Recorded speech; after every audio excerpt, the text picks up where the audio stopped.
Good evening, ladies and gentlemen, commissioners and staff, and welcome to the Planning Board for the City of Paterson on Wednesday, December 15th, 2021 at 6:30 p.m. via webinar session. Chairwoman Northrop, you may proceed. Yes, would everyone please rise to the flag salute?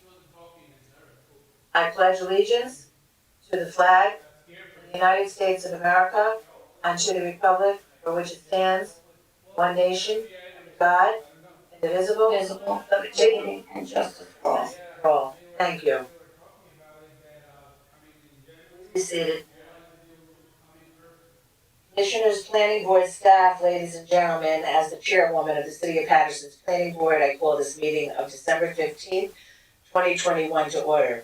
I hereby state that all the provisions of the State of New Jersey Public Meeting Law have been fully and completely met, that the notice of provisions required have been properly posted in the Planning Board office and with the City of Paterson clerk, that the public notice and advertisements have been published in the Herald News on December 2nd, 2021 in accordance with the law, and that the copies of such notice and public advertisements are on file in the Planning Board office, as is also the agenda listing the applications to be taken up by the Planning Board at this meeting.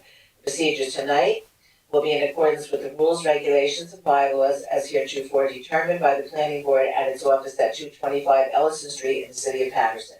Roll call, please. Good evening, commissioners.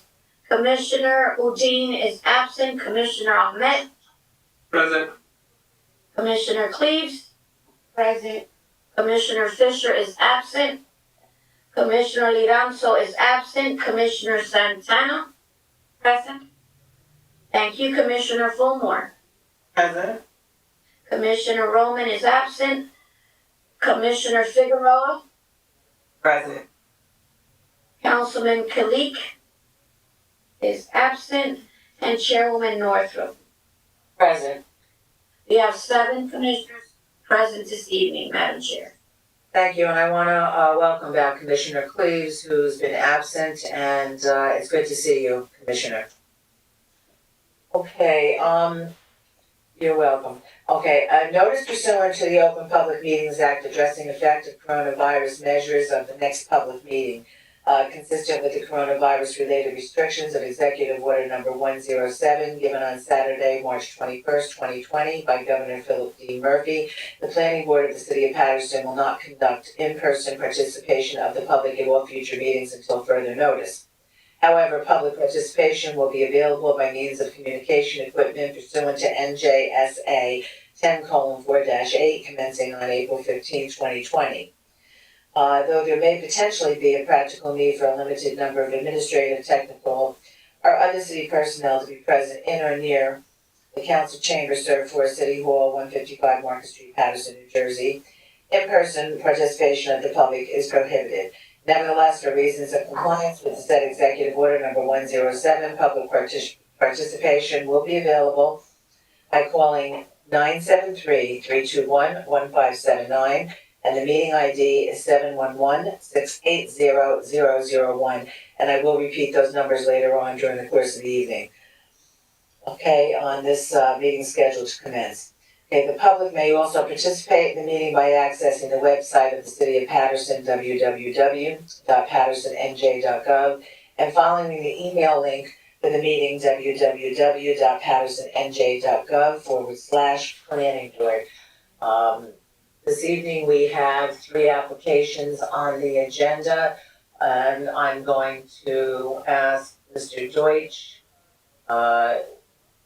which application. We have Joel Corporation on Mill Street, we have 140 Governor PFRG, and we also have MAFHH LLC. Which one would you like to begin with, Mr. Deutsch? We will begin with 140 Governor PFRG NPP LLC, which has a property at 195 Rosa Parks Boulevard. Right, okay. Who is representing 140 Governor PFRG? Mr. Rubin is Chair, Michael Rubin is here, representing the applicant for 195 Rosa Parks Boulevard. Okay, but are we doing one, I thought we were doing, are you, representing 140 Governor PFRG also? 140 Governor is the applicant, formerly. At 195 Rosa Parks Boulevard, Block 3502, got it. Okay, so at this time, the applicant proposes to demolish the existing frame garage on the site and construct a 3-story mixed-use building on the 2,900 square foot parcel. 1,250 square foot commercial space and 7 residential units are proposed. The first floor proposes the commercial space and one bedroom unit. The second and third floors each propose 2 one-bedroom units and 1 2-bedroom unit. There will be a total of 5 one-bedroom units and 2 two-bedroom units. The third floor rooftop terrace provides 1,196 square feet of amenity areas. Variances are required for a rear yard setback, as a minimum of 20 feet is required and 16 feet is proposed. Lot building coverage as 80% is required and 84% is proposed. And for the first floor residential spaces, ground floor residential spaces are not permitted. This proposal is within the C-1 neighborhood commercial district of the 4th Ward redevelopment plan, and it requires site plan approval and bulk variances. Mr. Deutsch, may we have your review, please? Yes, thank you, Madam Chair. Property taxes and sewer charges are paid today. Persons having a 10% or greater ownership interest in 140 Governor PFRG NPP LLC are Matthew Florio and Angelo Martucci, providing an address of 175 Broadway, Paterson, New Jersey. James Pica, a licensed surveyor of T2 Land Surveying, has prepared a survey dated June 10, 2021. The survey indicates that the parcel is frontage of 29 feet on Rosa Parks Boulevard, additional frontage of 100 feet on Governor Street, and side and rear lot lines of 29 feet and 100 feet. The parcel is area of 2,900 square feet, or 0.7% of an acre. The survey also indicates that a frame garage exists at the rear of the parcel, which is to be removed. There are portions of a fence on 3 sides of the parcel. The existing dwelling to the north is on the shared property line. Topographic information indicates that the site is relatively flat. Evans Architect has provided a 4-page plan submittal revised August 24, 2021. Sheet number S1 is the site plan and details page. The plan indicates the zoning ordinance data, the tax map, the proposed site plan, a refuse enclosure detail, existing conditions, notes, and the fence detail.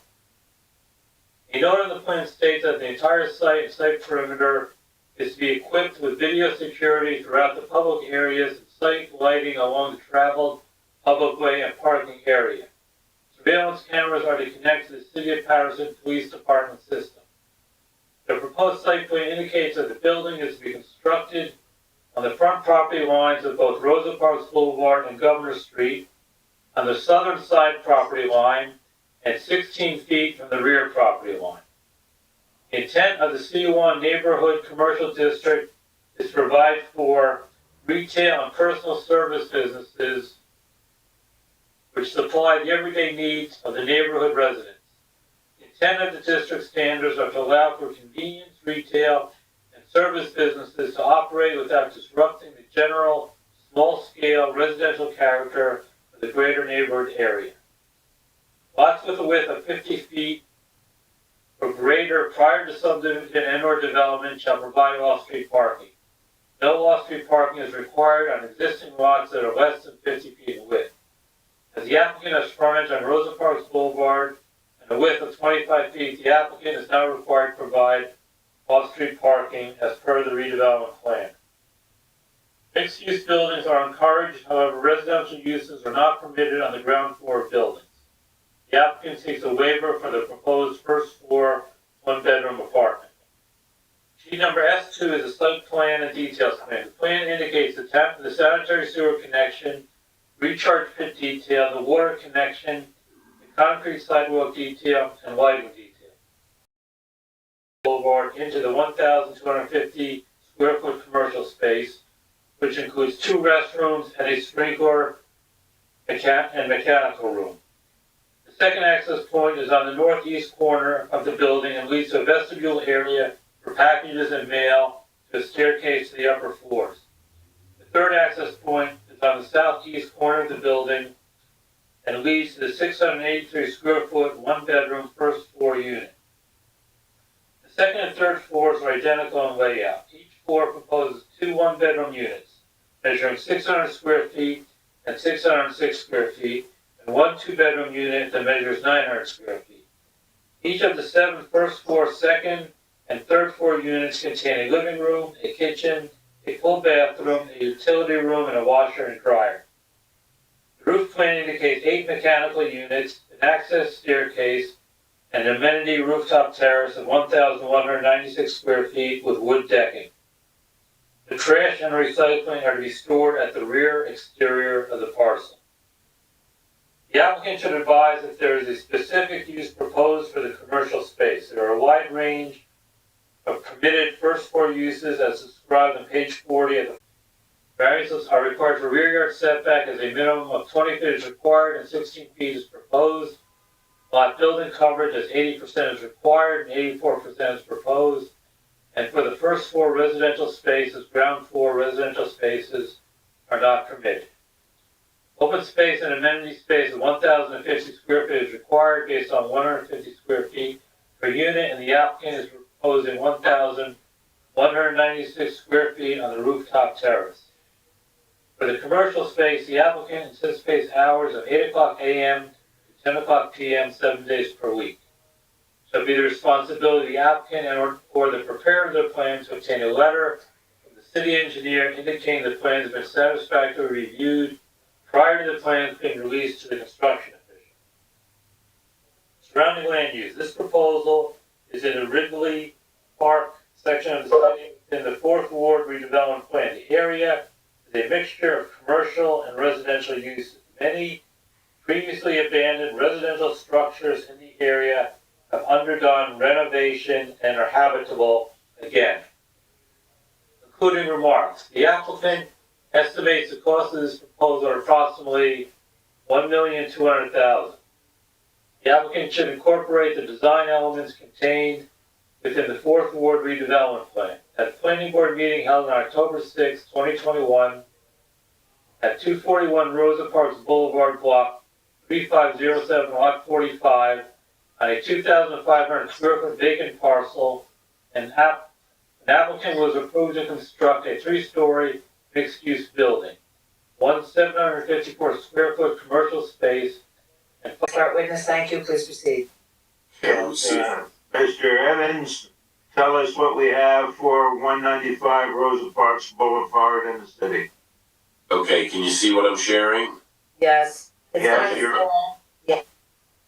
Okay, so basically this site is similar in nature to the site across the street, which is 196 Rosa Parks, which was previously approved a year or two ago by the board, and would have the same characteristics as that structure, and that's what we're proposing for this. We have there's a dilapidated garage and a vacant space which we'd be removing, and we're putting the building with a refuse area in the rear, and we show details for all the utility connections and improvements. And then the floor plan, as Mr. Deutsch spelled it out, is basically consistent with the previous applications with the mix of commercial, residential, and we have the handicap unit apartment on the first floor. It's a 1-bedroom apartment. And then we have the apartments on the 2nd and 3rd floor, which are similar. We have 2 1-bedrooms and a 2-bedroom on each floor, along with the amenity space on the roof.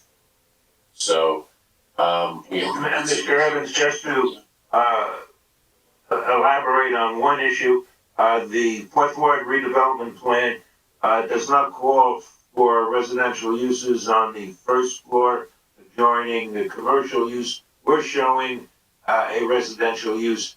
Will there be any detrimental impact on that residential use in the event the board allows that to move forward? Well, we designed it in a way where basically you're separating the 2 uses, the residential and the commercial. The commercial is on the 1st floor in the front, and then we have typical to a lot of even older structures. They have commercial in the front and residential in the back, which is consistent with, either owner occupied or tenant occupied. And I think that this fits in with the character of the development zone. Excuse me, before you go any further, I just want the record to mark that Commissioner Lorenzo has just signed on. Thank you. It's in attendance. Madam Chair, I will do so, thank you. Okay, thank you. Continue, I'm sorry, go ahead. So that would be, Yeah, take us with, on each floor, just generally. right, so the second floor and third floor are identical. And we have one bedrooms, an open kitchen, dining area, plan, and then we have a 2-bedroom in the middle, which is, they all meet the minimum requirement for the habitable space for these type of units. And then we have the amenity which we've added on the roof to accommodate people, tenants for outdoor recreational space and open space. We've been asked before in other applications, and we'd like to reiterate it in this application. Is this a safe place? And if so, what do we provide for safety issues on the rooftop amenity? Well, the parapet is high enough to be a guard against people falling or anything like that, so it's gonna meet the minimum height of the International Building Code for safety, as because now we do a roof terrace, it all has to come into code compliance. So with a new structure, it's all going to be up to today's codes. And just so it is very clear, there are several bulk type variances besides the variance that is required for the first floor residential use, but there are several bulk variances with Deutsch has reviewed. Is there any way to build this building without having these minor bulk variances in play? It's very difficult because of the nature of the lot and the nature of the zone, but I believe that we've limited those variances to 2, and we would be seeking relief for that. I guess Mr. Williams will be talking about that a little more. Correct. But from an architectural viewpoint, we can't build what has been designed without having these variances before the board. Not the way we designed it. I mean, we have to make sure we have enough space for the amenity space and open space. So we wanted to get a good balance of the development and the lot size. In other applications, some of the members of the board have asked us regarding a place on the first floor for mail and packages. Is there a place for that use on the first floor of the premises? Yes, we have, I'll show you, you can zoom in a little bit on this. You can see we have a large vestibule area for packages and for the tenants, so that accommodates that, and feel that is going to be 6 apartments on the top and 1 on the ground level, so it's not it's adequate space for all those units. And lastly, Mr. Evans, I must ask you if this is allowed to be built, can we conform to all the requirements of the Fourth Ward redevelopment plan as to construction methodology and any other requirements as may be in the Fourth Ward redevelopment plan, except as set forth in the variance application? Right, so we designed the building with a mix of materials, brick and stucco, and we have a nice large cornice on the top. We have gooseneck lamps, and we wanted to keep it in keeping with the Fourth Ward redevelopment zone aesthetics. So I believe that this fits in. Thank you. So do conform, and this will be built according to your plan with all the requirements adhered to, except as allowed by the variance applications. Yes. Thank you. Those are all the questions I would have, Madam Chair. I think you missed it. I just, this may not be the question for, Matt, but, will there be, video cameras outside this building? Yeah, then we have that on the first page. We show on the first page, we have the note, entire site and perimeter to be equipped with video security throughout. So it's typical with the developer that we do this, and it's been quite successful. Okay. I'm just gonna ask Mr. Rubin, is it just Mr. Williams that you have as a witness left? Yes, and in the event that the board has any questions of an owner's representative, I do note that we do have an owner's representative on the call if needed. Okay, so at this time, I'm gonna ask you to please call Mr. Williams. Yes, and George Williams, if he could please be sworn. Please raise your right hand. Swear affirm testimony about to give us the truth, the whole truth, and nothing but the truth. I most certainly do. Matthew, Say your full name. Good evening, Commissioners. Madam Court Reporter, this is George Williams, Williams spelled with an S, Williams, representing Micheline Group headquartered at 105 River Street, Montclair, New Jersey. And I assume Mr. Williams' credentials are allowed. Yes, we accept him as an expert witness, thank you, and, please proceed. Thank you. George, tell us what we have from him.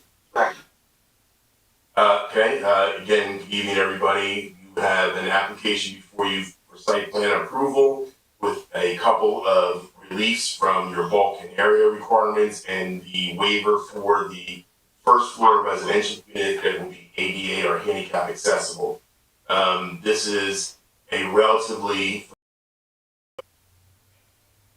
in terms of the redevelopment plan, just to reemphasize what you heard from Mr. Deutsch, this is in the C1 neighborhood commercial district of the 4th Ward redevelopment plan, and the intent of the district is, and I quote, designed to provide for retail and personal service businesses which supply the everyday needs of the neighborhood residents, and that goes directly to the question was asked by council earlier about what types of uses might go into the commercial space.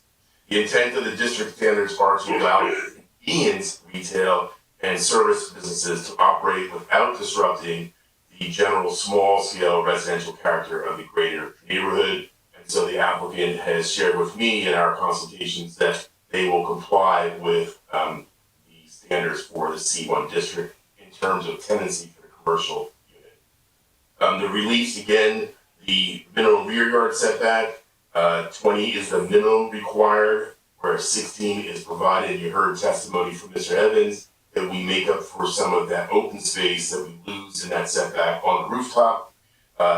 Maximum building lot coverage, as you heard from Mr. Deutsch, 80% is the maximum, whereas we come in at 84%. I will characterize that as a relatively minor excess, and I'll talk about that in a moment as well.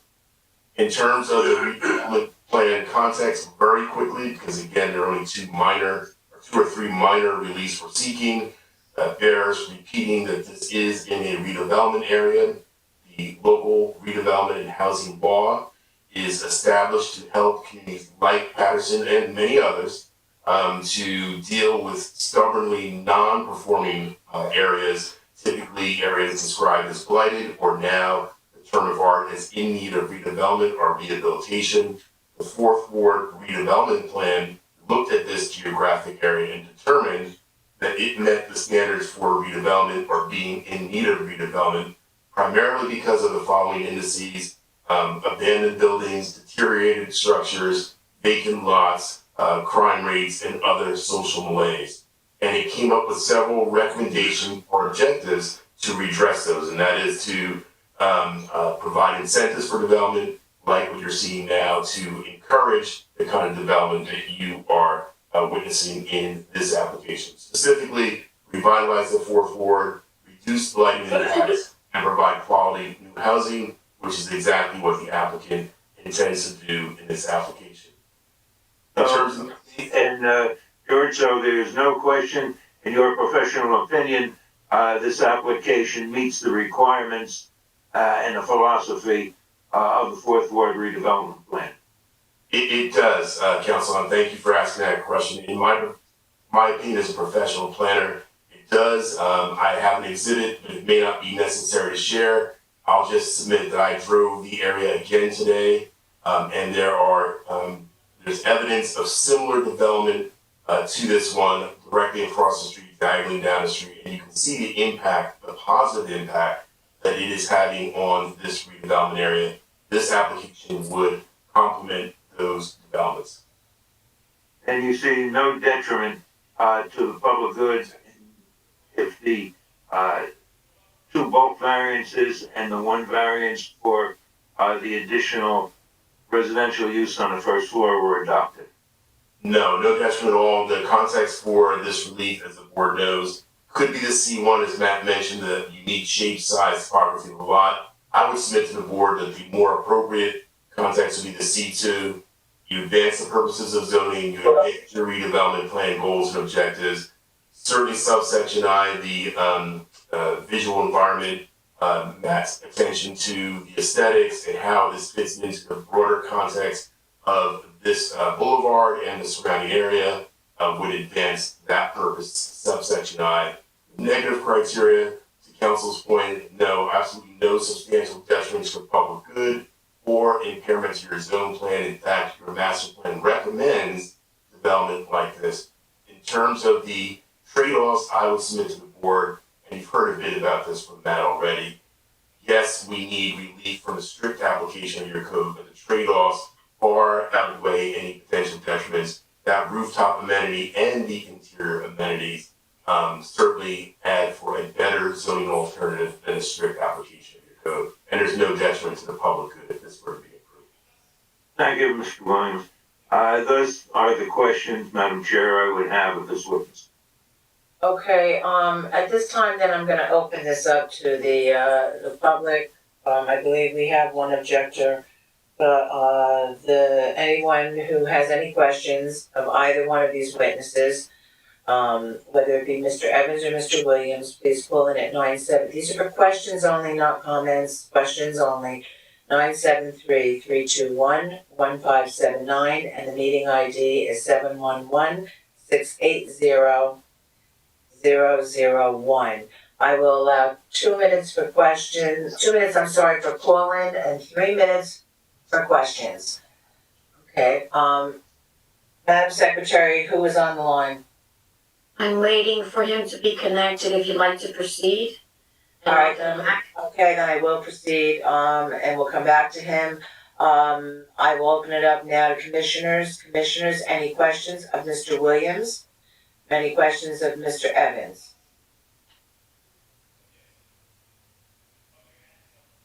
Commissioners, are you there? Good evening, everyone. Commissioner Lorenzo, yes, please go ahead. No, I'm just saying hello. Okay. Well, hello to you too. Okay, so, all right, we've already marked you as being present. All right, so if there's no questions from the commissioners, then we'll just wait for the one call in, and let's just give it 2 minutes for him to call in. And Madam Secretary, whenever you're ready. Thank you, we're waiting for him to connect. Give him 2 minutes, I'll get back. Okay. Madam Chair? I forgot to mention one thing, and Mr. Rubin did ask, and I forgot to answer. Is it appropriate to answer Mr. Rubin's question about the first Please floor? go ahead. Yeah, go ahead. And I apologize for that. Mr. Deutsch called it out as a waiver. In my opinion, there's no detriment to having that first floor tenancy because it's at the rear of the building.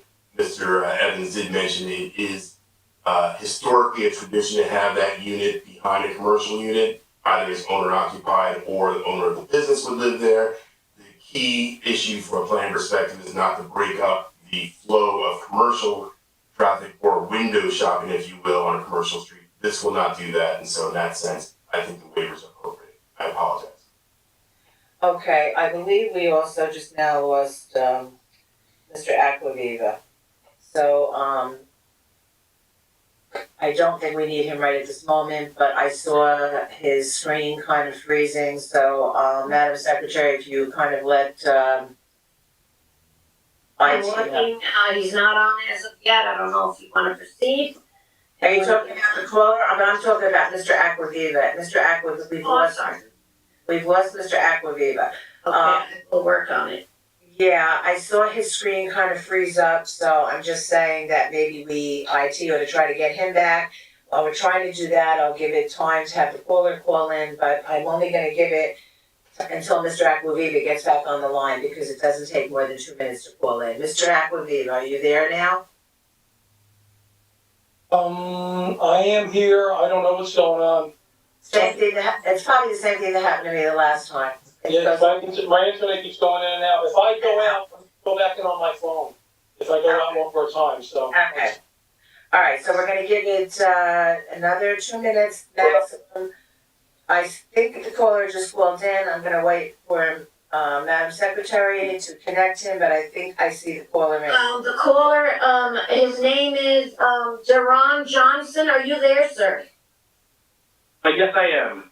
You can proceed, Mr. Johnson, I'm gonna ask you to be sworn in, Melinda. Please state your name and address for the record, so we can put it into the record. Mr. Johnson? Yes, it's Darren Johnson. Darren?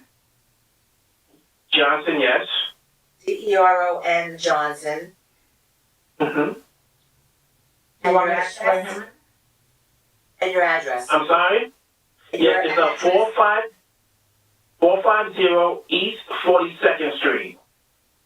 That's not near the we're talking about the property at Rosa Parks Boulevard, am I correct, Mr. Okay, Allen? what's this? What? Yes, okay, so what I'll do, Good, Madam Chair, let me give you, he can testify, so to speak.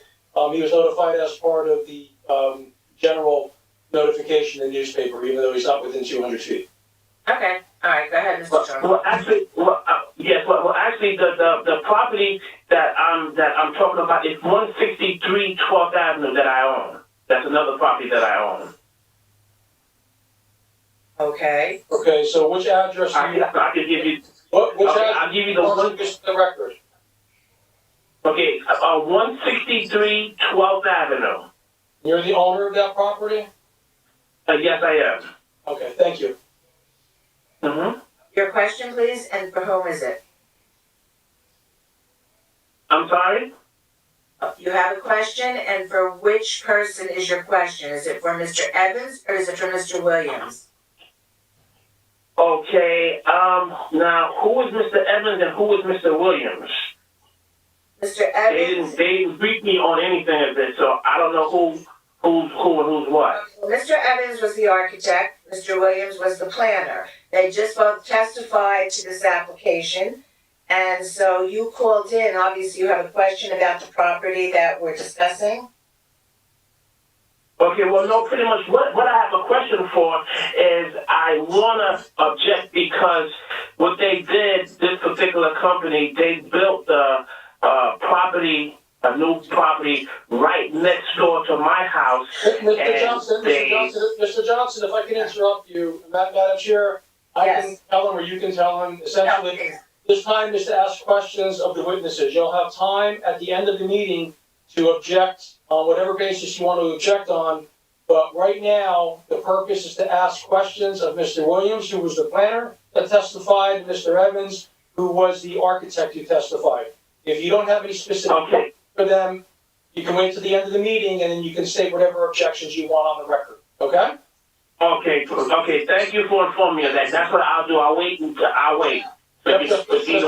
Stick around, you'll get a chance. Hold on, I just want to say something here. Okay. We are at the end of our meeting because our commissioners don't have any questions. So I'm at a loss as to why he would be questioning what was built on 12th Avenue next to his property when we're not discussing that. We're discussing the property on Rosa Parks Boulevard. Al? I thought he was, again, I'm not gonna put words in his mouth, but I thought he was gonna object to the application based upon it being similar to the other one and then it would go from there. I don't know. I mean, if you can clarify that, that would be helpful. This is, Yes, pretty much, yes. go ahead, sir. Okay, yes, pretty much, he's correct, because I don't want them to do the same thing that they did to my property to someone else's property. So that's what my objection is. And what is that? Pretty much what they did, they trespassed, they damaged my property, and I've been trying to reach out just to be made whole, and nothing. Mr. Johnson, I understand your concern. I mean, we can't make a decision here whether or not you're correct or incorrect, but what I can tell you is this board is not an enforcement authority.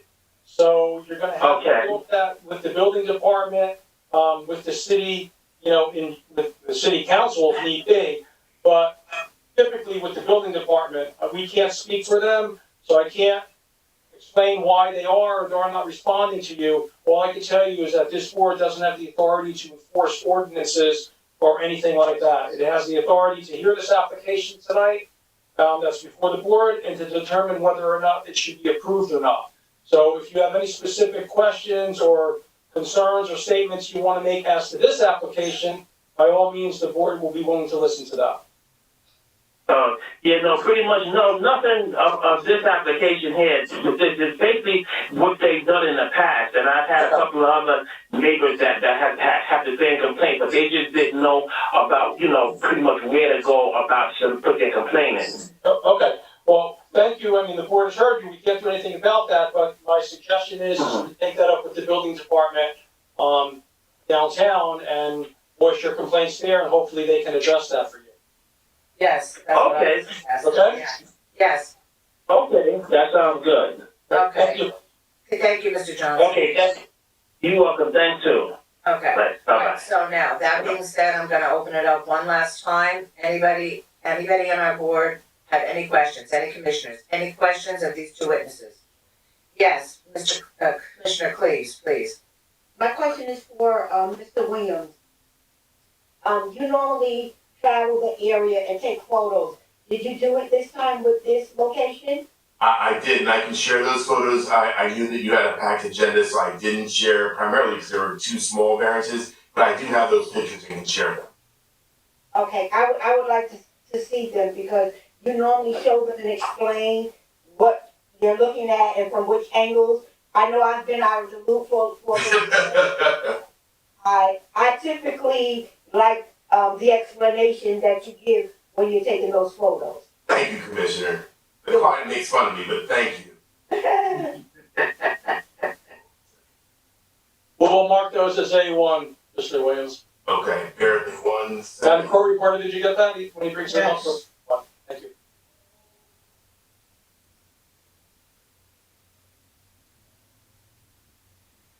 Nobody makes fun of you, Mr. Williams. Yes, I enjoy Mr. that. Reed does.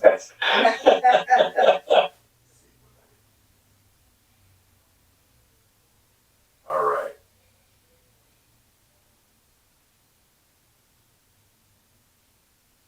And we mark this as what, Mr. Echoviewin? A1. A1.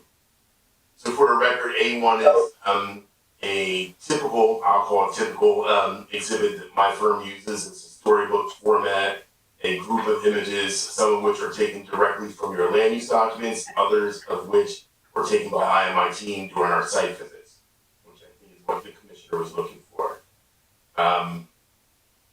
The first page, this slide is just a aerial view showing our property, the subject property, as a corner lot shaded in or highlighted in the blue, giving you a sense of the lot dimensions in the area. Typical rectangular lot, a bit more narrow than some of the others, as Mr. Evans mentioned, and shorter as opposed to those on 12th Avenue. The next slide, slide number 3, just shows our property, and I'm going to use my cursor to capture it as being in the district that was identified by both Mr. Deutsch and Mr. Evans as the commercial district. Another perspective of the property shaded in blue. I'm not sure why I have it twice, so I'll skip that one. That was showing the transit in the area. showing that there is transit in the area. While we're not looking for a parking variance, it's just helpful to show that there is transit in the immediate vicinity. Next is the photo of the site, just giving you a sense of it is currently undeveloped and has the small structure that was referenced earlier. Slide number 6, an indication of some of the development that I was mentioning in my comments near the end, and that is that the infill development, like the one that's being proposed today and the one that's across the street, is evidence of how a neighborhood can be changed with these approvals. You have mixed-use development, which is good for commercial districts like this because it introduces kind of a captured market. People who live immediately in the area will patron the stores in the surrounding area, and also an introduction of higher quality storefronts like the one before you this evening and the one across the street. Another example of development that's been approved in this area, again, just re-emphasizing how neighborhoods can be changed for good, remembering that redevelopment planning is all about taking deteriorated neighborhoods and encouraging investment and development. Paterson has done a phenomenal job with its redevelopment planning and implementation. In my professional opinion, the introduction of the development that's before you this evening will just complement what's already been taking place on Roosevelt Boulevard. And I believe that's the last slide. Hope that was helpful. Commissioner Cleaves? It was helpful, but I have a question. Sure. The building that's going up on that site, the house next to it, is it going to be the same height? Here. I'll defer to Mr. Evans to give you an accurate answer. I'm going to say that it will be comparable. I believe because of the roof pitch of the house that you see in this photo, ours will be slightly taller because of the flat roof design and roof deck. But Mr. Evans can keep an exact dimension. So basically, it's going to be the same height as 196. We have a higher ceiling for the first floor, and then we have a larger ceiling. So it'd be in compliance with the height, and it would just be 3 stories. Will it block the vision of the house next door? Meaning, you see the windows on the side? Will the building that's being constructed impede those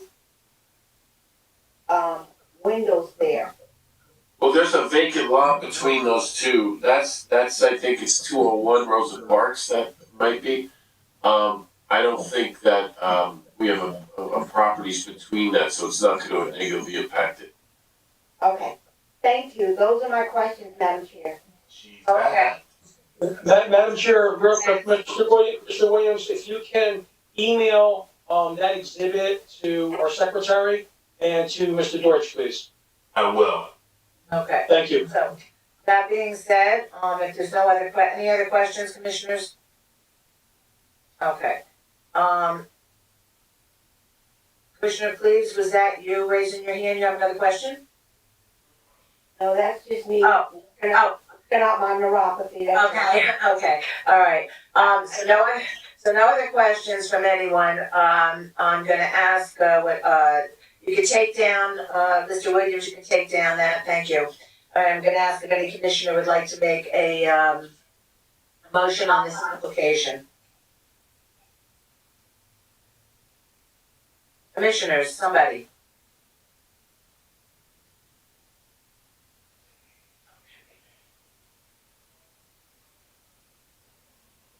Would any commissioner like to not make a motion to, I'll introduce the motion thank you. on the application of 140 Governor PFRG NPP LLC, 175 Broadway, Paterson, New Jersey, 07505, at property address 195 Rosa Parks Boulevard, block 3502. I move that the board attorney prepare a resolution granting the following: site plan approval Bulk variances, city engineer, HEP Soil Conservation District. Do I have a second? Second? Second. I heard Commissioner Santana, second, okay, and a second, roll call please. Commissioners, Commissioner Ahmed, Yes. Commissioner Cleaves, Yes. Commissioner Liranzo, Yes. Commissioner Santana. Yes. Commissioner Fulmore, Yes.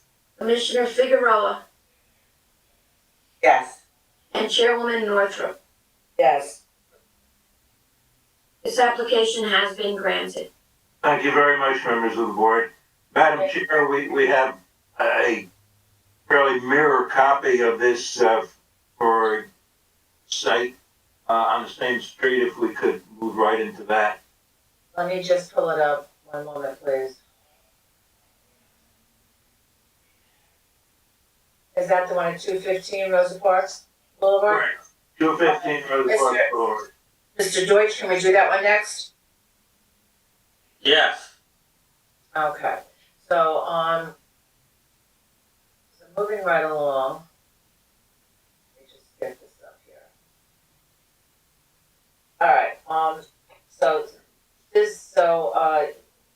Mr. Rubin, you're representing this. Yes, Madam Chair. Michael Rubin appearing, 1330 Hamburg Turnpike, Wayne Township. We represent the applicant as to 215 Rosa Parks Boulevard in the city. Okay, so the applicant is MAFHH LLC, and the site is vacant, and the applicant proposes to construct a 3-story mixed-use building on the 1,870 square foot parcel. 1 718 square foot commercial space and 5 residential units proposed. The first floor proposes the commercial space and 1 one-bedroom unit. The second and third floors each propose 2 one-bedroom units. There will be a total of 5 one-bedroom units. The third floor rooftop terrace provides 868 square feet of amenity areas. Variances are required for a lot area, as a minimum lot of 2,000 square feet is required and 1,875 square feet exists. Rear yard setback is a minimum of 20 feet is required and 3 feet is proposed. Lot building coverage as 80% is required and 87% is proposed. And for the first floor residential spaces, ground floor residential spaces are not permitted. This proposal is within the C1 Neighborhood Commercial District of the 4th Ward Redevelopment Plan. It requires site plan approval and bulk variances. Mr. Deutsch, can you give us your review, please? Yes, Madam Chair. Property taxes are paid to date. Persons having a 10% or greater ownership interest in MAFHH LLC or Surfaraz Lada, providing an address of 58 Main Street, 2nd floor, Hackensack, New Jersey. Thomas Stearns, PE, and LS of GB Engineers has prepared a survey dated April 28, 2021. The survey indicates that the parcel is fronted at 25 feet on Rosa Parks Boulevard, additional frontage of 75 feet on 12th Avenue, and rear side lot lines of 25 feet and 75 feet. Parcel is area of 1,875 square feet, or 0.5% of an acre. The survey also indicates that the parcel is located on the southeast corner of 12th Avenue and Rosa Parks Boulevard, and that the site is vacant of structures. Roof gutter from the adjacent parcel to the south encroaches over the shared southern property line. Topographic information indicates that the site is relatively flat. Evans Architects has provided a 3-page plan submittal revised to June 9, 2021. Sheet number S1 is the site plan and details page. The plan indicates the zoning ordinance data, the tax map, the proposed site plan, a recharge pit detail, existing conditions, notes, the lighting details, the fence detail, and notes. A note on the plan indicates that the entire site and site perimeter is to be equipped with video security throughout public areas and site lighting along the traveled public way and parking area. Surveillance cameras are to connect to the City of Paterson Public Police Department system. The Proposed site plan indicates that the building is to be constructed on the Rosa Parks Boulevard property line, also along the 12th Street property line, 12th Avenue property line, 1.4 feet from the southern property line, and 3 feet from the rear property line. To the south, a 2-story commercial building exists on the shared property line. The intent of the C1 Neighborhood Commercial District is to provide for retail and personal service businesses which supply the everyday needs of the neighborhood residents. The intent of the district standards are to allow for convenience, retail, and service businesses to operate without disrupting the general small-scale residential character of the greater neighborhood area. Lots with a width of 50 feet or greater prior to subdivision and/or development shall provide off-street parking. No off-street parking is required on existing lots that are less than 50 feet in width. As the building is fronted on Rosa Parks Boulevard and a width of 25 feet, the applicant is now required to provide off-street parking as part of the redevelopment plan. Mixed-use buildings are encouraged, however, residential uses are not permitted on the ground floor of buildings. The applicant seeks a waiver for the proposed first floor one-bedroom apartment. Sheet number S2 is the site details plan. The plan indicates the sanitary sewer connection, the water connection, the concrete sidewalk detail notes, and the proposed roof plan. The roof plan indicates 6 mechanical units, an access staircase, and an amenity rooftop terrace of 868 square feet with wood decking. Sheet number A2 indicates the floor plans and the building elevations. The first floor plan indicates 2 building access points. One access point is at the front of the building on Rosa Parks Boulevard into the 718 square foot commercial space, which includes a restroom and a mechanical unit. The second access point is on the 12th Avenue side of the building into the building's lobby. In addition to the 603 square foot one-bedroom unit, there's an enclosed refuse recycling room, access to the stairs to the upper floors, a sprinkler utility room, and a package area indicated next to the access stairs. The applicant should advise if there's a specific use proposed for the commercial space. There are a wide range of permitted first floor uses as described on page 40 of the 4th Ward redevelopment plan. Child care centers and establishments selling alcohol are conditional uses requiring board approval. Other non-permitted uses that may be proposed will require a use variance. The second and third floors are identical in layout. Each floor proposes 2 one-bedroom units measuring 725 square feet and 747 square feet. Each of the 5 first floor, second, and third floor units contain a living room, a kitchen, a full bathroom, a utility room, and a washer and dryer. The Rosa Parks Boulevard building elevation indicates a commercial unit on the first floor with an access door and 2 display windows surrounded by a brick facade with signage above. The upper floors propose a 2-tone stucco finish. The second and third floors have 2 sets of windows on each floor. The building has a height of 31 feet. The 12th Avenue building elevation indicates a 3rd display window for the store, the access door into the lobby, 2 double windows to the first floor residential unit surrounded by a brick veneer. Windows are located on the second and third floors. The rear elevation does not indicate any windows. The applicant is proposing a minimum of 5 feet of sidewalk and a tree placement area between the building and the curb lines of both Rosa Parks Boulevard and 12th Avenue. The minimum lot area requirement of 2,000 square feet in the C1 zone recognizes that there are many existing buildings on smaller sized lots and as a result encourages older structures to be either rehabbed or built new without a larger lot area requirement in place. The applicant requests variances from the following proposed conditions. 2,000 square feet of lot area is required and 1,875 square feet exists. Rear yard setback is a minimum of 20 feet is required and 3 feet is proposed. Lot building coverage as 80% is required and 87% is proposed. And for the first floor residential spaces, ground floor residential spaces are not permitted. Open space and amenity space of 750 square feet is required based on 150 square feet per unit, and the applicant is proposing 868 square feet on the rooftop terrace. For the commercial space, the applicant anticipates hours of 8 o'clock a.m. to 10 o'clock p.m., 7 days per week. It shall be the responsibility of the applicant or the preparer of the plan to obtain a letter from the city engineer indicating that the plans have been satisfactorily reviewed prior to the plans being released to the construction official. Surrounding land use. This proposal is in the Ridley Park section of the city within the 4th Ward redevelopment plan. The area is a mixture of commercial and residential uses. The number of vacant lots in the area has been reduced by the construction of new residential and mixed-use developments. In conclusion, the applicant estimates the cost of this proposal at approximately $900,000. The applicant should incorporate the design elements contained within the 4th Ward redevelopment plan.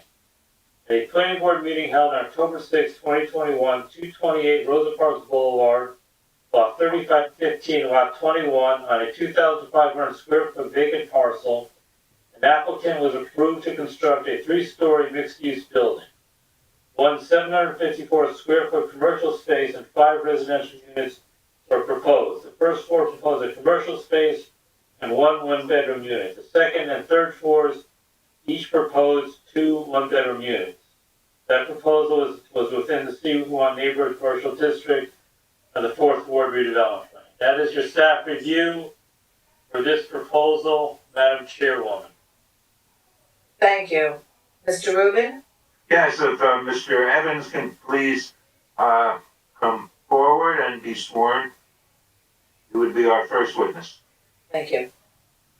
You swear affirm testimony about to give us the truth, the whole truth, and nothing but the truth? Yes, I do. State your full name for the record, please. Matthew Evans, architect, 470 Chamberlain Ave, Paterson, New Jersey. I assume Mr. Evans' qualifications are allowed in this application. Yes, we accept him as an expert witness. Thank you. Please continue. Thank you. Go ahead, Mr. Evans, tell us what is involved from an architectural viewpoint. All right, I'm gonna try and share a rendering. I don't know if just the hold on. Hold on. Share. I'm going to share the window then. Give me 1 second.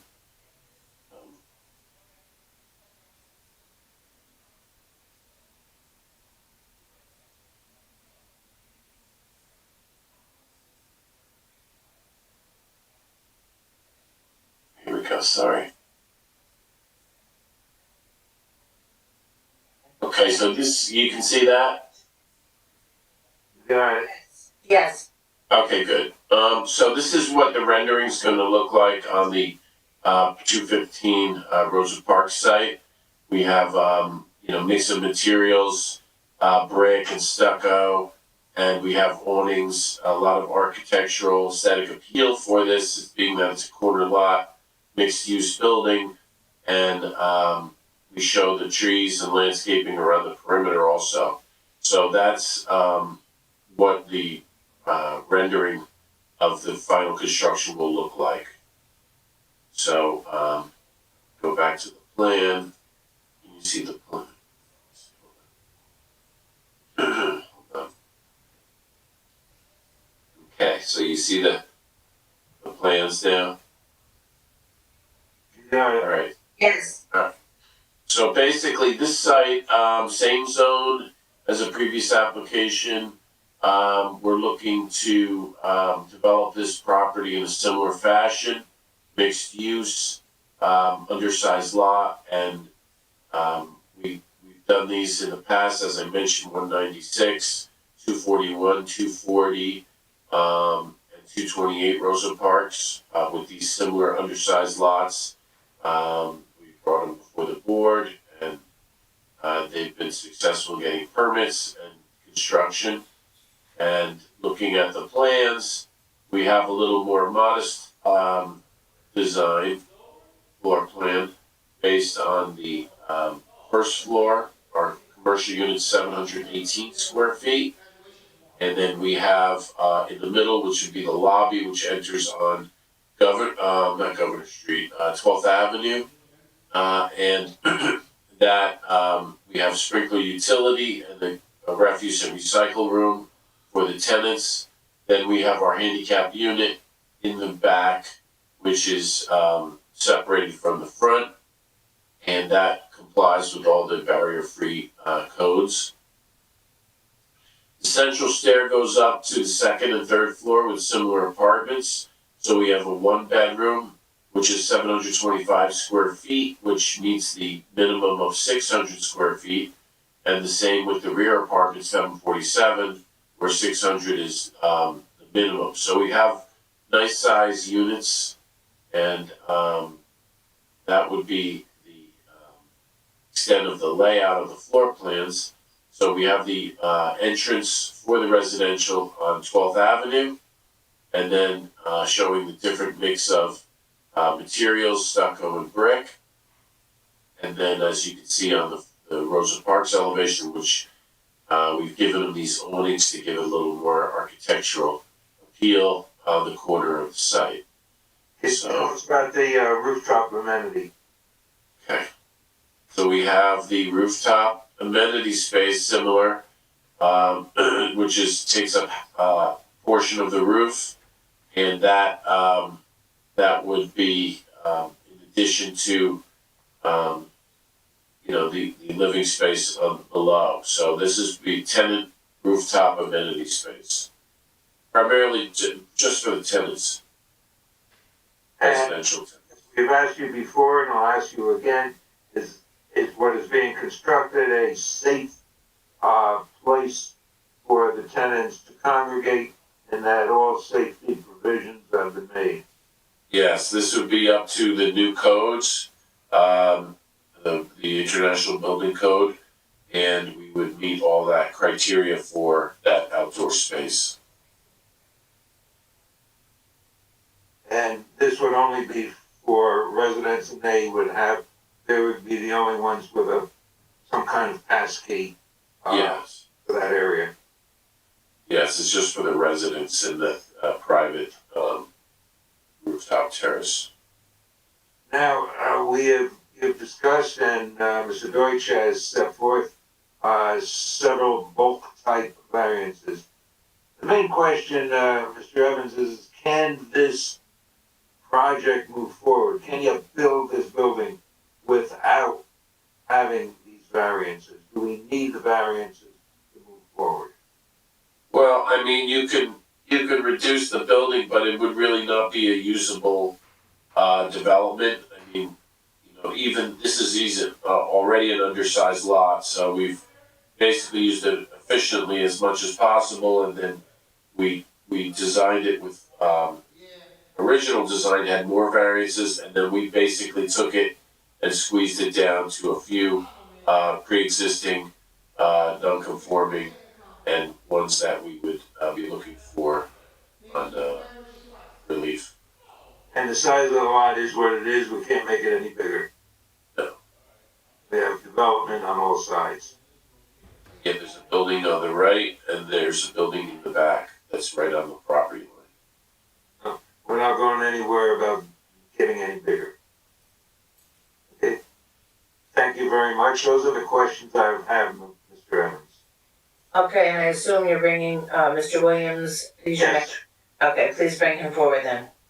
All right, if George Williams can move forward, we've got the plan on. Plans up down, yeah. Off. We can get George on.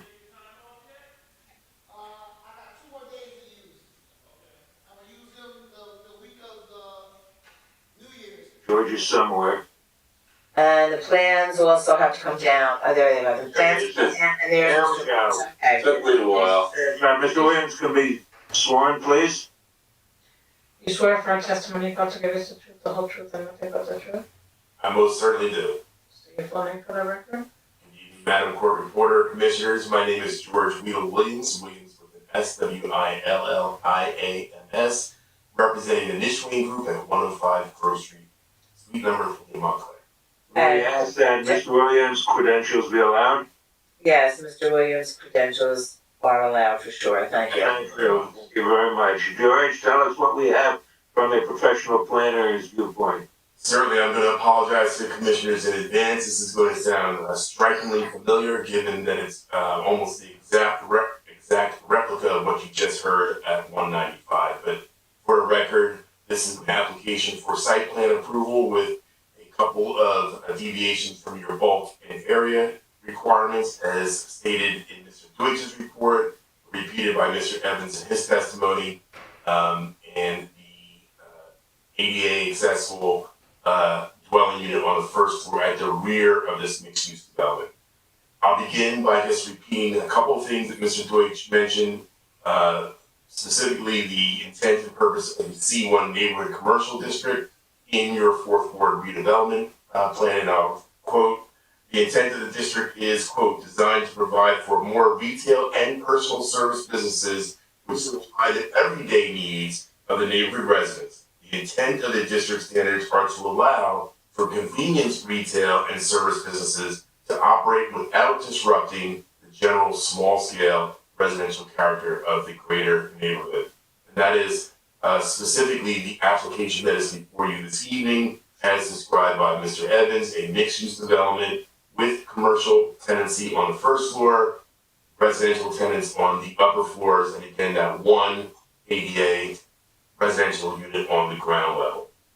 Mr. Deutsch already identified the reliefs that are being sought. Again, it is for that one ADA accessible dwelling unit on the first floor, for which Mr. Deutsch has said a waiver is required, and we'll address that. Minimum lot area, I would submit to this board that that's a pre-existing non-conforming use about which the applicant cannot do anything. So relief is really not sought for that, but certainly we could justify that if required. Minimum rear yard setback, as mentioned by Mr. Deutsch, 20 foot as the minimum. We are proposing 3 feet in this application for the reasons mentioned by Mr. Evans. And then last but not least, the maximum building lot coverage, a bit more intense than last time. Here, the maximum is 80%, and we are proposing 87%. There is a court case, and I'll talk about this in the release, the Pullen court case, and it suggests that the board can look at these deviations or the requested variances in the context of the overall project and how they lend to a better zoning alternative than the strict application. But I'll get to that a bit later. Very quickly, the commercial about redevelopment planning and the fourth ward redevelopment plan. As this board knows, the purpose of the local housing redevelopment housing law in New Jersey is to address the conditions of blight, or what we now refer to as in need of redevelopment. Those conditions typically are abandoned properties, deteriorated properties, vacant lots, indicators of crime or other social malaise. The local redevelopment and housing law gives municipalities like Paterson the authority to create these redevelopment plans that are designed to stimulate the economy. In Paterson, you have ward redevelopment plans. This is the fourth ward redevelopment plan, which uses the local redevelopment housing law to turn around conditions of blight in this neighborhood, specifically encouraging investment and development, and to address conditions of blight like abandoned housing, vacant lots, and deteriorated structures. The fourth ward redevelopment plan specifically suggests the need to revitalize the fourth ward, reduce blighting impacts of abandoned and vacant properties, and provide quality new housing. That commission is exactly the application that's before you this evening. I have a very simple exhibit that I can share before I get into the proofs, which will be relatively straightforward. Mr. Aquaviva, will we mark this A1? Will be, yes, Mr. Williams, yes. And if you, and again, you can email that to our secretary and to Mr. Deutsch. I will. Thank you. Madam Secretary, I apologize for not sending that to you earlier. Normally get that out in advance. That's fine, thank you very much. While it's loading, it's a straightforward exhibit. It's a compilation of images, some of which are taken from your redevelopment plan and or master plan. The rest were taken by myself and my team during one of our site visits. The first image, slide 2, capturing the property as a corner lot as described by Mr. Evans. And you can see that it's a bit narrow compared to some of the other lots. It is an undersized lot, as Mr. Evans testified to earlier. Slide number 3 just indicates that this is in the C1 or commercial district.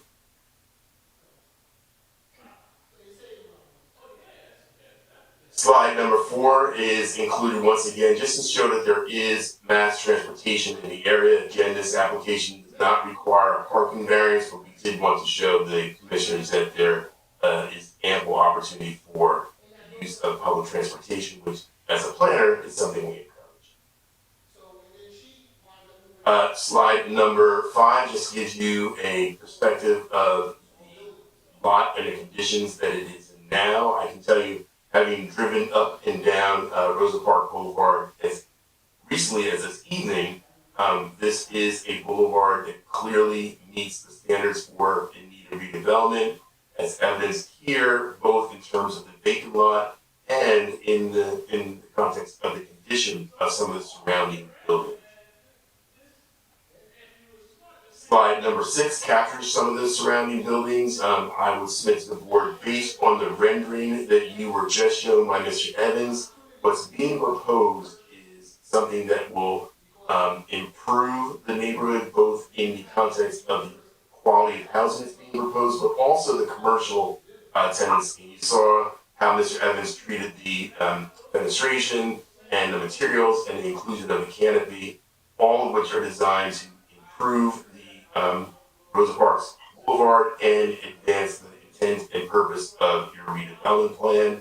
Slide number 7 is just a street view capturing some of the existing structures and some of the new development that's occurring in the immediate vicinity. Again, the mixed-use development is intentional, it's permitted use. The idea is to have more residents living in this area that can support the commercial uses that are designed to be convenience uses and relatively small. Last but not least, slide number 8, you saw this image in the prior application, just to give you an example of some of the new development in this area, the investment that's occurring. I would just posit to the board, this is exactly what the redevelopment plan was intended to do, to stimulate the economy, to introduce investment and development that makes for a better mixed-use commercial district. And with that, I will turn to the reliefs, if I can, Mr. Yes, and you talk about the positive aspects of the and of the variances and any negative effects there might be. Yes, and again, in my professional opinion, the application can be reviewed in the context of a C2 relief, which allows this board to consider whether the benefits of deviating from the strict application of your code outweigh any potential detriments, and if the purposes of zoning would be advanced. Based on my analysis of the application before you, reviewing the municipal land use law and the local redevelopment and housing law, in my opinion, the C2 is appropriate, and the proofs exist. In terms of advancing the purposes of zoning, there are several, but I would submit to this board subsection I is the one that is most appropriate. The improved visual environment and civic design. You heard testimony from Mr. Evans that allowing us to deviate from those 2 Vulcan area standards gives an opportunity to create a better zoning alternative in the context of how he approached the site design on this undersized lot and the attention to detail in the overall aesthetic with the mix of materials, fenestration, and the introduction of canopies. In terms of the negative criteria, in my opinion, based on my review and hearing the testimony from Mr. Evans about the rooftop amenity, the interior amenities, there's no substantial detriment to the public good. I'd go a step further and say there's no detriment at all. The term substantial comes directly from the municipal land use law, but given the condition of this lot currently and the surrounding conditions, if this were to be approved with the release, there would be only improvements that accrue not just to the applicant, but to the surrounding neighborhood. And that's the crux of the municipal land use law, that there be no substantial detriment. In my opinion, only improvements. There's similarly no substantial impairment to the zone plan. In point of fact, the master plan actually supports infill development just like this and supports the use of redevelopment planning to turn around neighborhoods like this particular neighborhood.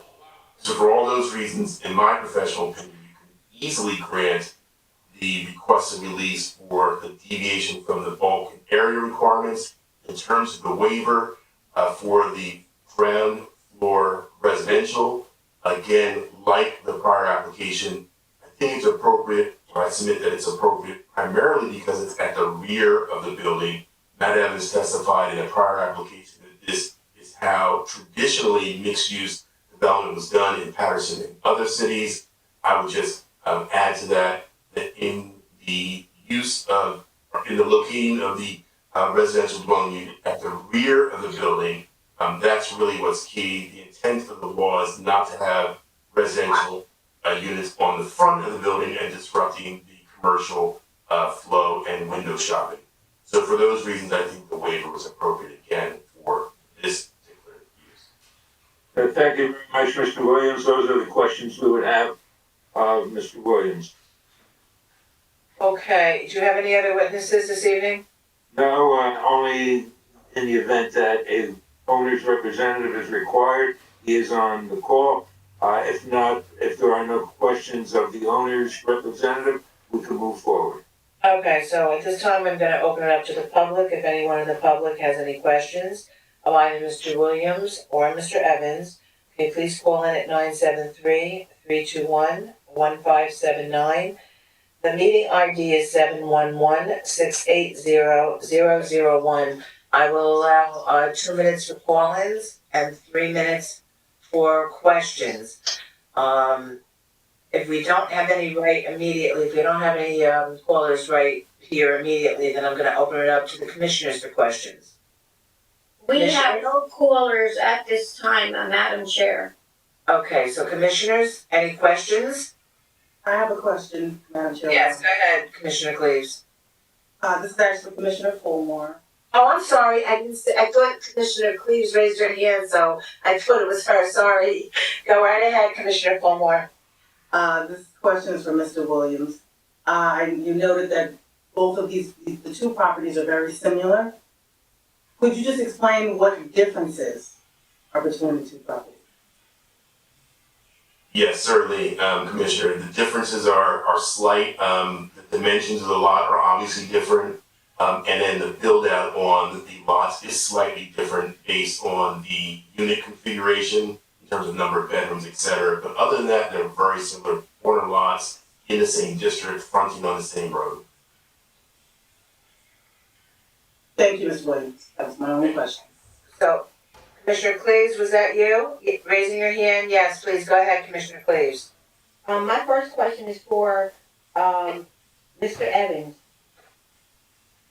You said the building, behind it, I think is at the property. So how many feet will be between? How many feet are between our building and the building behind us? The existing building, correct. We have 3 feet behind the building and our building. 3 feet? Yeah. And the entrance is on the 12th Ave side or the Roosevelt Park side? 12th Avenue for the apartments and Rosa Parks for the commercial. Okay. Any other questions, Commissioner Cleaves? No, that's it. Any other questions, commissioners? This is Commissioner Figueroa. I have a question. Yes, go ahead. And as much as I truly do love rooftop amenity, anything, restaurants, I love it. But I have a question as far, and this is for Matt Evans, there's obviously exposure to the elements. What kind of drainage to prevent, let's say, slip and fall? What kind of safety and drainage mechanisms are in place with this? Okay, what we have is basically, what they do is a rubber roof, it's basically one of the better roof materials to use on the rooftops. And then what we do is on top of that roof, we put a decking. And it's made especially for rooftop usage, so it's leveled because the roof pitches. So the decking is all going to be leveled, and it has drainage that would flow normally to the roof drains that are designed on the roof itself. So it's all integrated in that way. So there's a pitch, Mr. Evans, there is a pitch to the roof so that everything that drains off. Yes. I think that's what the commissioner wanted to make sure about, that there was no puddling. Right. Does that satisfy Commissioner Figueroa? Are you okay with this? Yes, definitely, thank you. Okay, any other questions?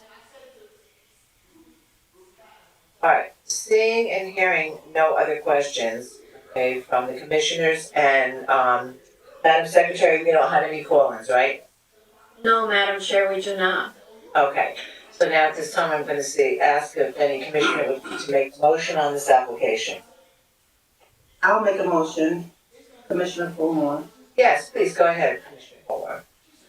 on the application of applicant MAF HH LLC, 175 Broadway, Paterson, New Jersey, 07505, at property address 215 Roosevelt Boulevard, Block 3506, Lot 1. I move that the board attorney prepare a resolution granting site plan approval, bulk variances, city engineer, and HEP soil conservation district. Thank you, do I have a second? I second. That was Commissioner Lorenzo? That's correct. Okay, roll call. Commissioners, Commissioner Ahmed, Yes. Commissioner Cleaves, Yes. Commissioner Liranzo, Yes. Commissioner Santana. Yes. Commissioner Fulmore, Yes. Commissioner Figueroa, Yes. and Chairwoman Northrup. Yes.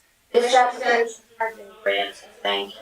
Thank you. Commissioner Santana, it was good to see you on the screen. I hope you come back. Thank you, everyone, for taking all the time that you have. And since the next time we won't see you until next year, everyone have happy and safe and healthy. Yes, thank you so much, and likewise. You too, Mike. Same to you. Good night, everyone. And even you, Mr. Williams. So, Thank you, Ms. Aquaviva, you're the only one. Happy New Year, everybody. Happy holidays. Have a great holiday. be safe, everyone. So now we have, one last application. Here, and, please, before you do that one, Yes. the first, applicant that we voted on tonight, Yes. can you tell me what lot that is? Because it's not listed on the form. It gives the block, but it doesn't give what lot. Lot number 1, Okay, 3502, lot number 1. thank It is you, 195 Rosa Parks Boulevard. thank you. Okay, thank you. All right, so, we have one last application, Joel, Corporation, 314 Madison Avenue, Paterson, New Jersey. Property 108, 110 Mill Street, 4711 lots 9 and 10. Right, who is representing, Joel Corp? Madam Chair, I know Mr. Maricone is representing the applicant. He was just on. I think he's got another application in Passaic as we speak. If you want, I can try to get in touch with him. He's reconnecting, I just spoke with him. Oh, okay, great. And Mike Michael Rubin, I don't know who can get a hold of him, he's still up there on the screen, so I'm hoping he comes down because he's gone for the evening also, but I see him up there. Okay, so Mr. Mariconda is getting on, correct? That's correct, Madam Chair. Okay.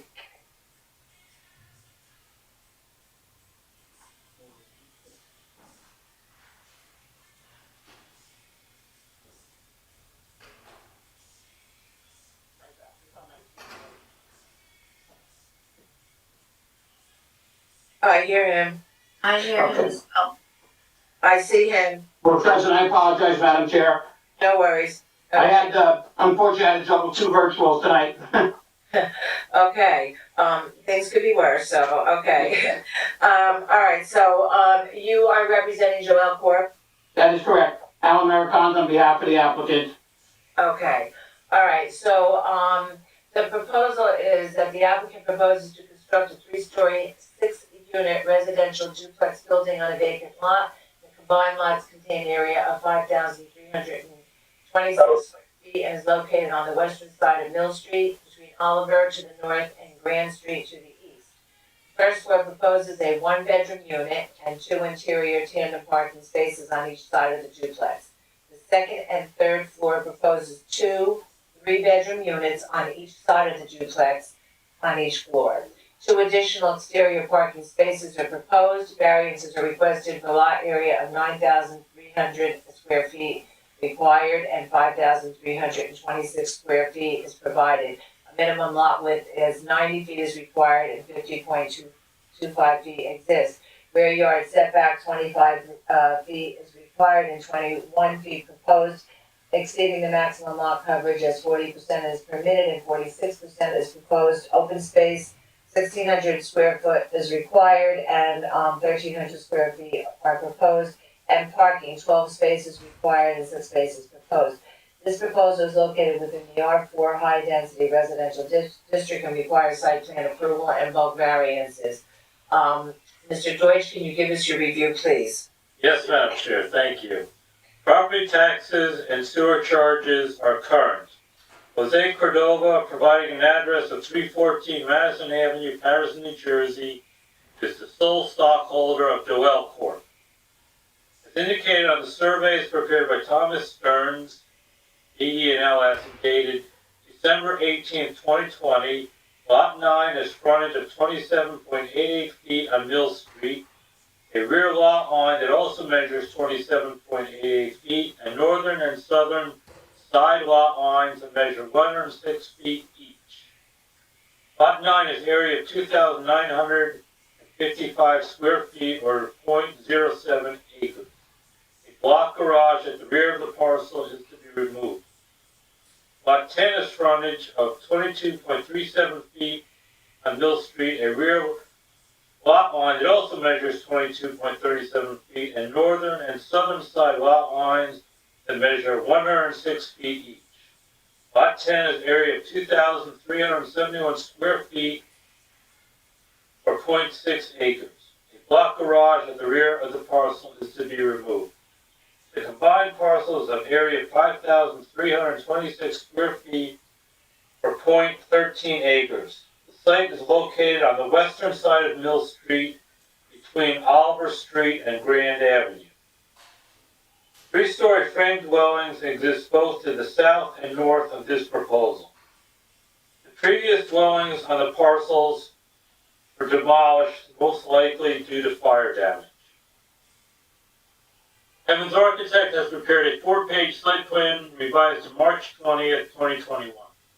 Sheet number S1 is the proposed site plan and indicates the concrete sidewalk detail, the concrete vertical curve and roadway pavement widening, the seepage pit detail, the 200-foot radius tax map, the zoning ordinance data, and the proposed site plan. The R4 high-density residential district permits R3 high-medium density residential proposals. The applicant's proposal of 6 dwelling units is a permitted use. Each dwelling unit must have 1,550 square feet of lot area.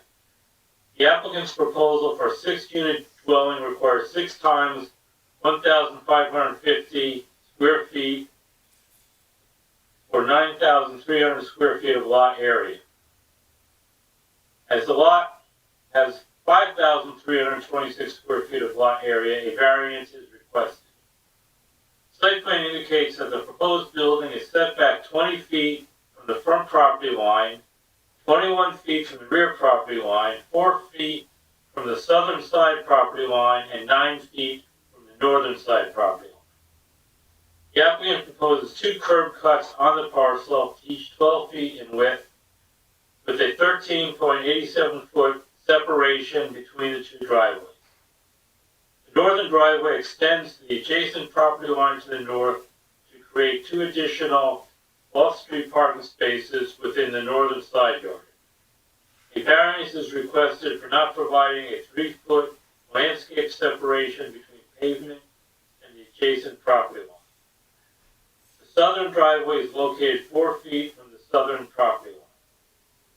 Sheet number S2 is the soil erosion and site details plan. A permit is required from the Hudson Essex Passaic Soil Conservation Service prior to final approval. Sheet number A1 are the floor plans. The building has a first floor footprint of 37 feet in width by 65 feet in length. The first floor is a mirror image duplex dwelling of a 2-car garage with an interior door leading to either stairs to the upper floors or another door leading to a rear 1-bedroom, 612 square foot unit with a full bathroom, a kitchen, a living and dining area, and a mechanical closet and a washer and dryer. The second floor plan is also a mirror image indicating that each side of the unit is accessed by an L-shaped staircase that leads to a front door. The interior hall leads to either the 3rd floor stairs or a 3-bedroom unit of 1,110 square feet with a kitchen, 2 full bathrooms, a living room and dining room, and a washer and dryer room with mechanical units. 3rd floor indicates the mirror duplex units of the 5th and 6th units, which are also 1,110 square foot 3-bedroom units with the same floor plans as the 2 duplex units on the 2nd floor. Sheet number A2 are the building elevations. The front elevation indicates a symmetrically designed split image with the 2 garages, stairways, front doors, and windows in opposite to one another. Brick and cedar building components are indicated. The rear elevation indicates 2 sets of double windows on each floor. The right and left side building elevations are also mirror images of one another with 1 double window and 2 single windows on the 1st floor and 3 single windows on the 2nd and 3rd floors. The building has a top height of 30 feet. This is a flat roof building. Variances are requested for lot area. 9,300 square feet required and 5,326 square feet provided. Minimum lot width is 90 feet is required and 50 feet exists. A 25-foot rear yard setback is required and 21 feet is proposed. Maximum lot coverage as 40% is permitted and 46% is proposed. Open space, 1,600 square feet required and 1,300 square feet proposed. And parking, 12 spaces required and 6 spaces proposed. It will be the responsibility of the applicant and or the preparer of the plan to obtain a letter from the city engineer indicating the plans have been satisfactorily reviewed prior to the plans being released to the construction official. Surrounding land uses. This proposal is in the Dublin section of the city, which is one of the earliest settled residential neighborhoods in Paterson. The majority of the housing stock is over 100 years old and are composed of mainly 2- and 3-story multifamily dwellings built on lots with an average width of 25 feet. Some of the parcels have off-street parking, but most do not. On-street parking is available on Mill Street, which is a 2-way directional street. Including remarks, the applicant estimates the approximate cost of this proposal at $500,000. The applicant should merge lots 9 and 10 into one deed, and the deed should state that the building is contains 6 units if approved. That is your staff review for this proposal, Madam Chairwoman. Thank you, Mr. Deutsch. Mr. Maricondo? Yes, good evening again, Madam Chair and Commissioners. Alan Maricondo, 726 Market Street, Paterson. We're essentially in full agreement with Mr. Deutsch's report. We'll be calling Mr. Evans and the applicant, Mr. Jose Cordova. At this time, we'll be calling Mr. Evans. Okay, thank you. You swear firm testimony about to give us the truth, the whole truth, and nothing but the truth? Yes, I do. State your full name for the record. Matthew Evans, architect planner, 470 Chamberlain Ave, Paterson, New Jersey. And we accept Mr. Evans as an expert witness. Thank you. Thank you very much, Madam Chair. Mr. Evans, obviously you had the benefit of hearing Mr. Deutsch's report. You would be essentially in agreement with this report? Yes. And we are in an R4 high-density residential zone which permits this use, is that correct? Yes. Okay. Could you give us an overview of your site plan in terms of the design and what the applicant is proposing? Okay, so we have just posted our site plans and architectural plans. What we have, we show the 200-foot radius map. This property's on a dead end on Mill Street. There's several vacant lots, and there are some multifamily, as Mr. Deutsch said previously. And as you can see, our lot is highlighted in the center of Mill Street. Now, this zone, as you can see, is an R4 zone. And there's not a lot of R4 high-density residential, but that's, we're still keeping within an R3 kind of framework for this development. So we made it three-story, three-family duplex, which allows us to have a balance of open space, parking, and yard and access to the property, which is a good amenity for the development. We have the zoning table, as you can see, lot width and lot units is, we're looking at a variance for that. And then we have lot coverage, which we're over by 6%, but we still have the ability for nice rear open space in landscaped area in the back, and also along the front we have some landscaping on Mill Street also. Going to the next page where we show all the details, drainage, utilities, soil erosion. So looking at the ground floor plan, we have a two-car garage on each side. So on the left side, near the right side. So the first unit on the ground level is a one-bedroom apartment. That's 612 square feet, meets the minimum requirement for the usable space for a one bedroom. And then as we get upstairs, we show 3 bedrooms. And these are typical with these size lots. The layout is similar to other layouts. We have 3 bedrooms, 2 baths. We have laundry facilities in each unit. We have an open kitchen, living, dining room, which is nice for each of those all those units on the upper floors also. And then looking at the, let me go to the front elevation. So as you can see, we have a more contemporary look for the building. We have nice, large, open casement windows, brick, vertical siding, and we wanted to give it more of a modern look. And we gave it the flat roof, and felt that this would be an aesthetic improvement to the neighborhood, and hopefully would spur other developments similar to this type of development. And Mr. Evans, obviously, board is very familiar with the Mill Street area.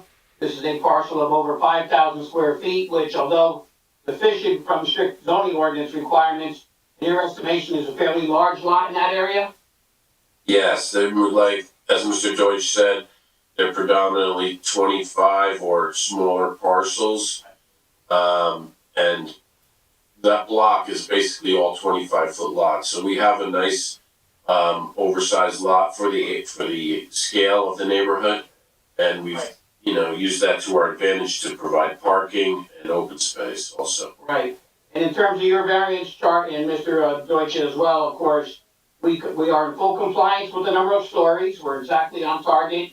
And we have, our building height is in fact 5 feet below the maximum permitted. Yes.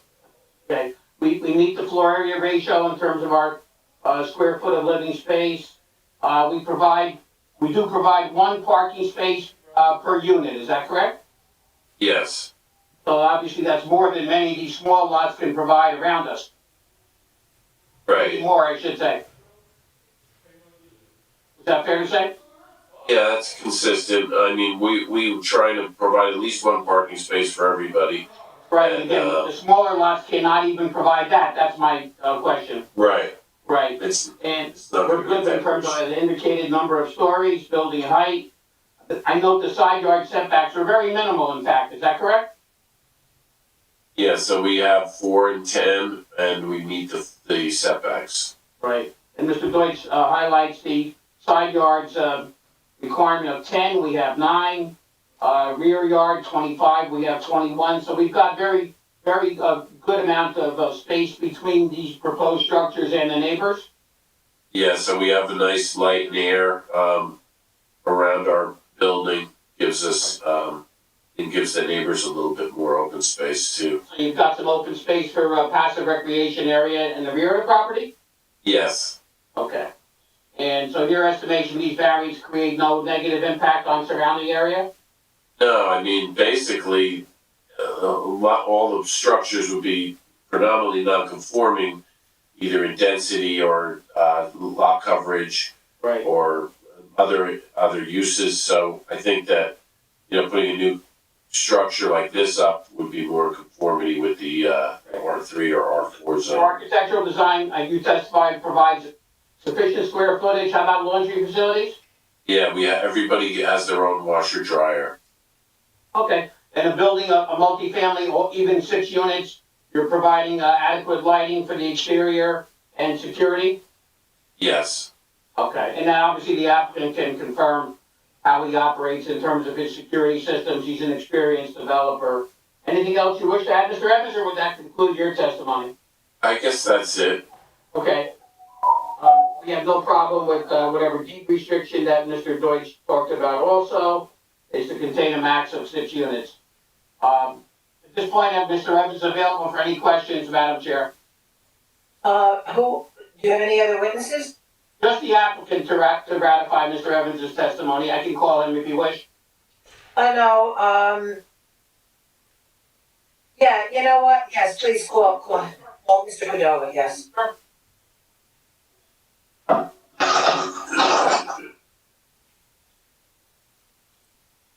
Please raise your right hand. You swear firm testimony about to give us the truth, the whole truth, and nothing but the truth? I do. Say your full name for the record, please. Jose Cordova. Jose, for the record, you are the principal owner of Joal Corp., is that right? Yes. And I know the board has seen you before on many occasions with residential development. Basically, you've been in the real estate development and management business for how many years? Somewhere around 20 years. Okay. And this is a site in terms of new development similar to other projects that you have presented to the city and developed successfully? Correct. Are you in full agreement with Mr. Evans' testimony this evening? Yes, I am. Okay. And obviously you're familiar with the area. You're with regard to security and lighting, you're comfortable with Mr. Evans' plan in that regard? Yes, I am. And how do you handle your property maintenance in terms of the site? I have a crew that goes around all my properties, pretty much maintaining whatever we need to do. This would be part of your regular property maintenance system. Another one to the list. Right, exactly. And with regard to this site, refuse removal would take place in what manner? Everybody will have their own individual container to dispose of garbage. And all the tenants know that they have to bring the garbage to the curb and then pick it back. Regular city pickup? Yes, regular city pickup. And you have the area to be designated for that purpose? Yes, I am. Okay. All right, that's all I have, Madam Chair, at this time. Okay, thank you so much. I'm going to open it up to the public. And while we're waiting for the public to call in, I'm gonna open it up to the commissioners. Okay, so if anyone in the public has any questions of Mr. Evans or the owner, Mr. Cordova, then please call in at 973-321-1579. Meeting ID number is 711-680-001. And I'll allow 2 minutes for call-ins, 3 minutes for questions, and commissioners, questions? Commissioners? Okay, I don't hear any, I just wanna, I might have 1 or 2, I might have not heard it. Are they gonna be on this particular property will there be the video cameras? Mr. Cordova, would you normally set up a security camera system on a building of this size? Yes, I do put video cameras on all my sites. So not just this property, all my property that I'm building now, I am putting video cameras. Okay, and I didn't notice on the plans, will there be some, I'm very familiar with Mill Street, I'm very familiar with the area and how old it is and everything. Do you plan on putting any type of lighting outside of this building? Yes, I have motion lights also on all my properties. Okay. Definitely. Okay, those were my questions. Any other questions from any of the other commissioners? Okay, I don't see any questions, so then I'm going to just, Madam Secretary, do we have any call-ins? We have no callers at this time, Madam Chair. Okay, so then at this time, I'm gonna ask, Mr. Maricondo, would you like to summarize, please? Yes, thank you, Madam Chair. I want to basically just reiterate for the board briefly that this is an experienced developer with a track record of following through on his project approvals, very experienced in managing the property. As we indicated during the course of our testimony and Mr. Deutsch alluded to, this is a site that's bigger than some of the comparable sites around the area. This is a good opportunity to create quality housing with open space and good amenities. And again, with limited variances, we meet the height requirements, number of stories, our setbacks are minimal. So we think that this is basically a positive criteria case with very minimal, if any, negative criteria that could even be considered. We would ask the board's approval for a motion, approval motion, I should say, referencing the variances and site plan approvals that are required. And of course, we had no problem with a limitation being recorded that would be limited to 6 units. Okay, would any commissioner like to make a motion on this application? Commissioners? Check 1 2 1 2. I would like to make a motion. Okay, yes, Commissioner Santana, please go ahead. Okay. I have to put my glasses on. Go for it, I have mine on. Okay, on the application of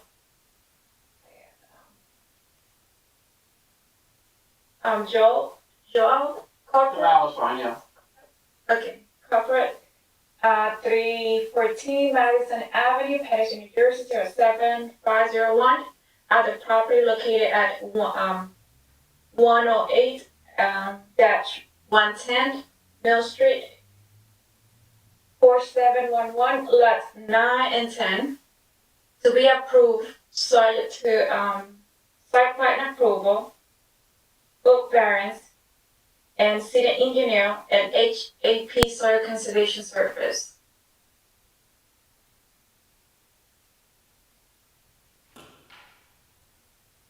You're muted. You're muted, Chairwoman. Sorry, Commissioner LaRonza is raising his hand, but you must say. You must say it. You must say it, I second. second. Yeah. Okay, Commissioner LaRonza. Okay, roll call, please. Yes, Madam Chair. Commissioners, Commissioner Ahmed, Check 1 2. Yes. Commissioner Cleaves, Yes. Commissioner Lidanzo, Yes. Commissioner Santana, Yes. Commissioner Fulmore, Yes. Commissioner Figueroa, Yes. and Chairwoman Northrup. Yes.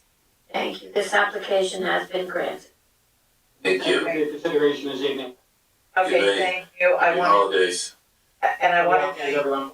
Thank you Mr. very much. Have a good one. Commissioners, we have please any- do not go anywhere. We're doing further business. Yeah, we have further business, and that, what is that, in the form of resolutions?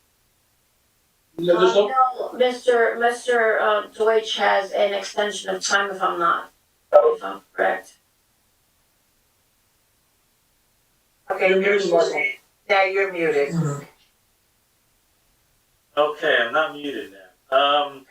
Yes, I have a request for a 1-year extension for an application that the board, heard and approved at, 46 and 48 Chadwick Street. Resolution is signed May 15th, 2019. The board approved a 4-story, 9 residential unit building. I believe this is within the Area 11 redevelopment plan. The mixed-use business district of the Area 11 redevelopment plan. The applicant requests that we extend the time to December 1st, 2022 in order for them to finalize the application and obtain building permits. Madam Chair, I have a first and a second, please. Well, I'll move on that because I think with the COVID and the building department and the permits, I know right here where I live, we're having a hard time getting permits right now for something we need done here. So I'm going to make a motion that we do it, given the extension. Do I have a second? Second, Second by Commissioner Santana. Roll call, please. Commissioners, Commissioner Ahmed, Yes. thank you. Commissioner Cleaves, Yes. Commissioner Liranzo, Yes. Commissioner Santana. Yes. Commissioner Fillmore, Yes. Commissioner Figueroa, Yes. and Chairwoman Northrup. Yes. This extension of time has been granted for 4648 Chadwick Street for a 1-year extension to December 1st, 2022. Thank you, Commissioners. Okay, now, so is there any other business this evening?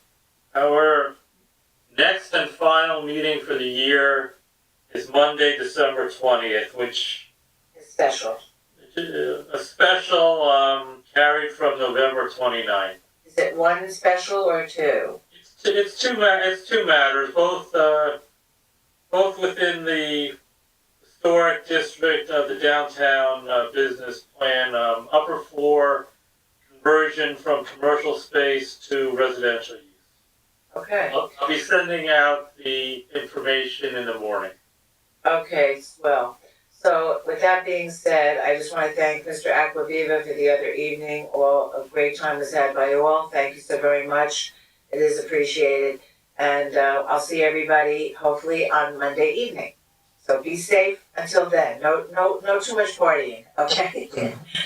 I make a motion to close tonight. So somebody second it. I second. Okay, second by Commissioner Lorenzo, and we all are in favor. Aye.